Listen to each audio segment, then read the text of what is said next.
There's really only two ways in which we could go about handling a spiritual emergency or a spiritual crisis or a dark night of the soul. One is to go further in and bring that process to completion, and the other one is to go out, to step back a little bit and to ground ourselves in the mundane. So let me explain. Hey, I'm Virgo. I'm a psychedelic integration coach, and around 2, 3, 4 years ago, I had my first own spiritual emergency, my own spiritual crisis. And I was lost. I was confused. I was shocked by the intensity of spiritual struggle in that state of consciousness. And in this time, I tried everything to kind of like come out of this state of crisis into a stable sense of my consciousness again. And the exploration was very interesting in a sense that I tried to go deeper into the spiritual practice to kind of like bring it to completion, but also I tried to go out a little bit. And there is some insight and some controversy in the community in how to deal with this state of consciousness. And it is a bit confusing and it is a bit challenging. But today I want to present you several different ways in which you could go about dealing with this state of consciousness. If you find yourself in a very spiritually difficult place, this is what you could do. And it's not all black and white, it's a messy process that we're going through here. And if you're curious to go into more depth with all of these action steps and several more that you could take, I did write a book about spiritual emergency. It was born out of my own crisis and everything I've tried to resolve this state. So link is in the video description if you're curious to go a bit deeper.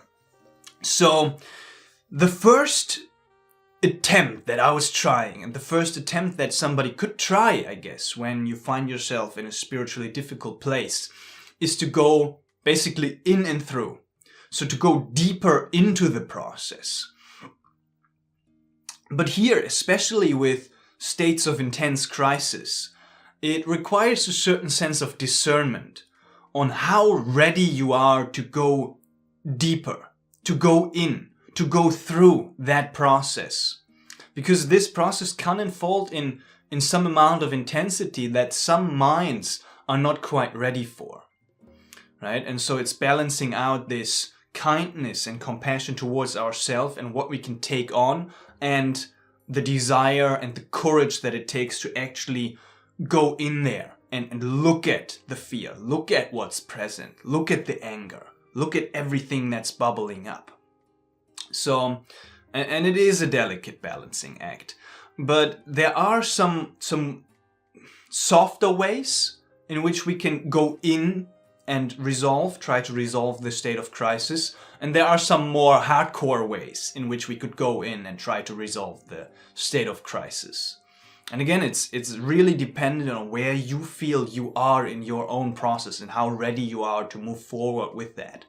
So some of the softer ways, that was kind of like what I was trying at the beginning stages of my crisis, are soft ways of yin yoga, very slow breathing, just practicing this gentle mindfulness, being in nature, hugging a tree, smoking some mapacho tobacco. So certain practices that allowed me and allowed oneself to calm down. Because I was in this state of crisis, I was like, this is like, there's energy rushing through my body, like they describe as a Kundalini energy awakening, and I'm too hectic and fearful and anxious and all over the place. So the attempt was to ground, to slow down, to center. And then there's some practices that can facilitate that slowing down. Certain meditation practices, also Tai Chi and Qigong really work with that energy of really mindfully slowing down the energy. As I said, yin yoga or breath work can also work, or certain meditation practices that really allow us to ground, which are not too extreme to pierce through and into that process. And then basically you observe, how does it feel? What does it do to me, to my system, to my energetic system? Is it supporting me? Is it too much? Is it Is it okay? You know? So that's kind of like the first area. And then when we move into the more hardcore ways, we could also, and this is where it requires a certain sense of courage, we can go deeper into the process. We can basically take on a certain practice of self-inquiry or a certain sense of contemplation. We are just like really aware, and we're asking ourselves powerful questions and look at the root of the fear. We're present with our state of consciousness, not trying to distract ourselves or calm ourselves down in the storm, but we're present in the storm. We're looking at the storm. We're curious about the storm, you know, that's going on. Like, what's the nature of the storm? How does it feel on my skin? How can I stand in that storm? Not to calm down, but to really go in there, you know, feel the storm. And by that kind of like understand the storm and my navigation of the storm a little bit better. So that's the a really delicate balancing act here as well, because in certain states of crisis it can just be too much. It can also be counterproductive to go in further, to go in too extreme. And there is a tendency sometimes for some of the self-identified spiritual seekers, you know, to aim for enlightenment, going deeper, going more, going all the way, you know, and just be almost like obsessed with the awakening process, which we're going to come to in the second part of this video, which is interesting. But it is a valid way, you know, to go in more extreme. And then there are some of these more hardcore practices which can really just not just mentally and spiritually, but somatically on the body really facilitate the processing of what is unfolding in the process.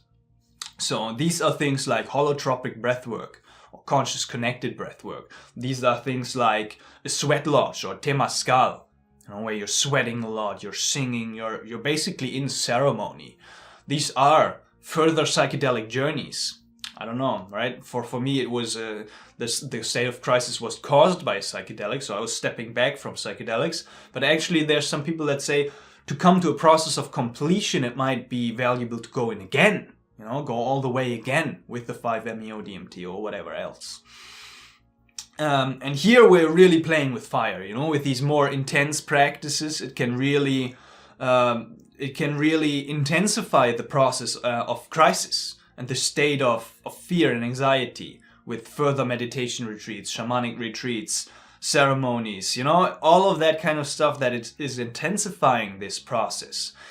Might bring it to completion. That's what Stanislav Grof is, for example, saying. He said, holotropic breathwork combines controlled breathing, evocative music, and focused bodywork. It can activate the psyche and bring important unconscious material into consciousness, which makes it available for the necessary therapeutic work. In situations such as spiritual emergencies, where the unconscious is already active, this technique can facilitate and accelerate this process. Expressive work expedites the process and facilitates its successful completion. So, and some take this stand that these modalities might accelerate the process of crisis and bring it to a sense of completion. There's a very important caveat and nuance. It's that I personally just highly, highly, highly recommend that if you choose to go down that route, that you choose to do it with a very skilled facilitator. You know, because these states can, you know, there's a big unknown on what's gonna unfold. So there is a higher risk if you choose to do it alone, or if you choose to do it just with an unskilled, unexperienced facilitator.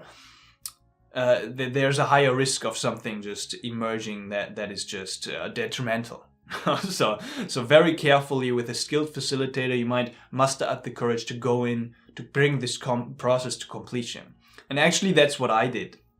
I started with the slow grounding practices. Then I moved into the second category of leaving spirituality behind altogether, which we're going to go into now. And then towards the end, I was coming back to breathwork. And actually, breathwork was kind of like bringing my process to completion in conjunction with some other practices that I've shared on the channel as well, like mantra practice and singing and all that kind of shebang. You know, it's an interesting process. So, but here really, right? listen to yourself. Are you really ready to that unfoldment, for that unfoldment to happen? To do you really have the courage to go in there? You know, and then it's to look into the cave, and then, as Joseph Campbell said, it's the cave you fear to enter holds the treasure you seek. But it's hard, you know, it's hard, especially when you're in the process of confusion and disorientation and crisis, and you're just in a very emotionally sensitive state. It might be challenging. And for that, I'll have to say, to the transition of the second part, it's okay not to do that. It might be helpful for you, just where you are in your own process, to not go in deeper, to not practice further, to not accelerate the process or bring it to a completion in that kind of like extreme sense. And that's okay as well. So it is okay, which brings me to the second point, to take a little bit of a different approach. And there's many people that also stand behind and support that approach. That if you find yourself in a very intense state of crisis, in an emergency, in a dark night of the soul, you know, or an unexpected, what they call Kundalini energy awakening. I still don't know really what that term means. It's a very interesting topic, you know, the true origins of that word. It's been throwing around so carelessly nowadays, without appropriate knowledge about the roots of that. But there's basically a choice for you to say, I'm gonna leave it behind now. And that might actually facilitate your own process of calming the state of crisis. To not be obsessed with the spiritual quest in a sense, but to leave it behind. To go more into the mundane, consciously go into the mundane. So that's what I did in the middle phases of my own crisis. I was like, all these grounding practices and smoking and trying to calm myself down and meditating and for 4 hours a day. That's like, it's not working. It's not really bringing my state of crisis to a better place, you know. I don't feel better. It's hard. I'm still fearful. So then I was coming across in some books about spiritual emergency and crises that there's an approach that you could just leave it behind, you know. And that basically means leave the practices behind, and also the mental attachment to the state of crisis and to the state of completion and to the process of spiritual awakening. Leave that behind.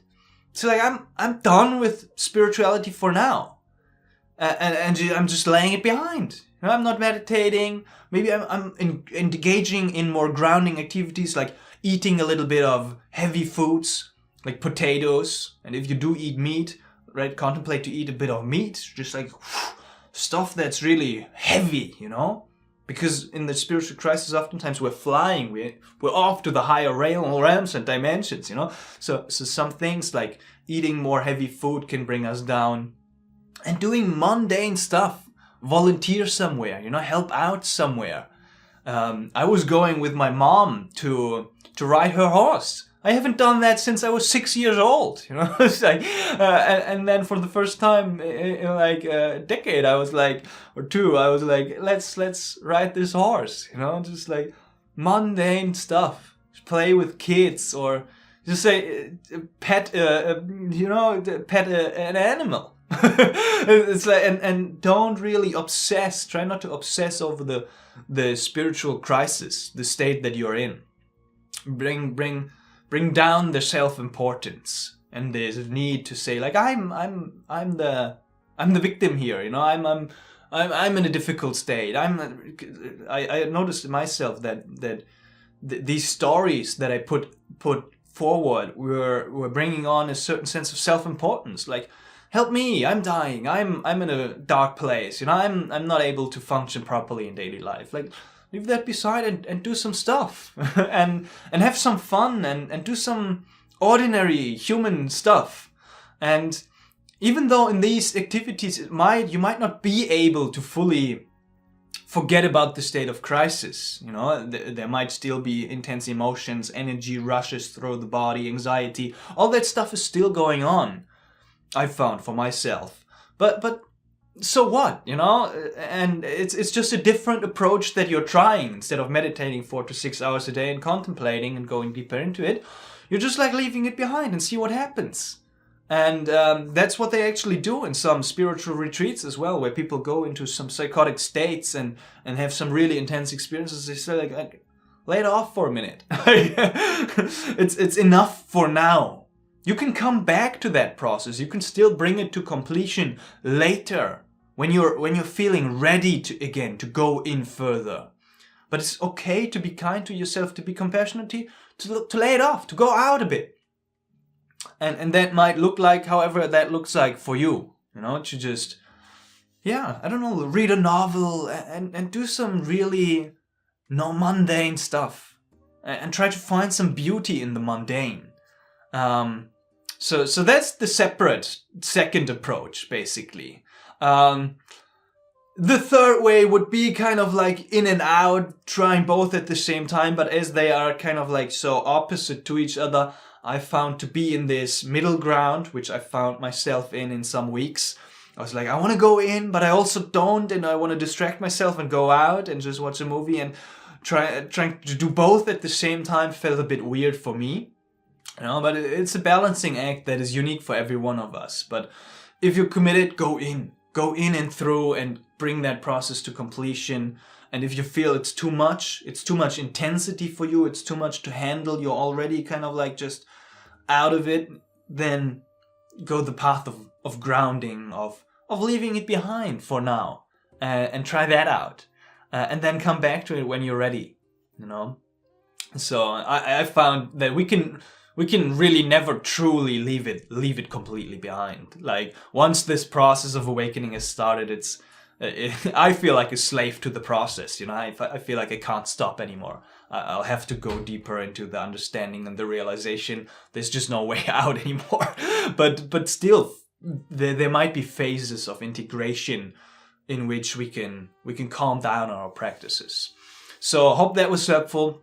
2 ways. I'm curious, how do you feel at the moment? What's your kind of like path of choice in which you want to go into further depth and bring that process to completion, or going into the mundane, grounding, forgetting about spirituality altogether as far as possible for now.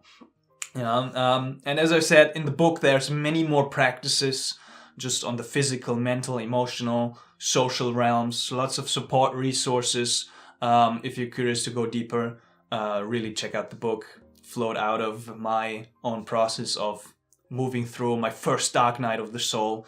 And lots of great stuff. I want to end this video actually with saying that my first crisis was kind of like, it was a messy process.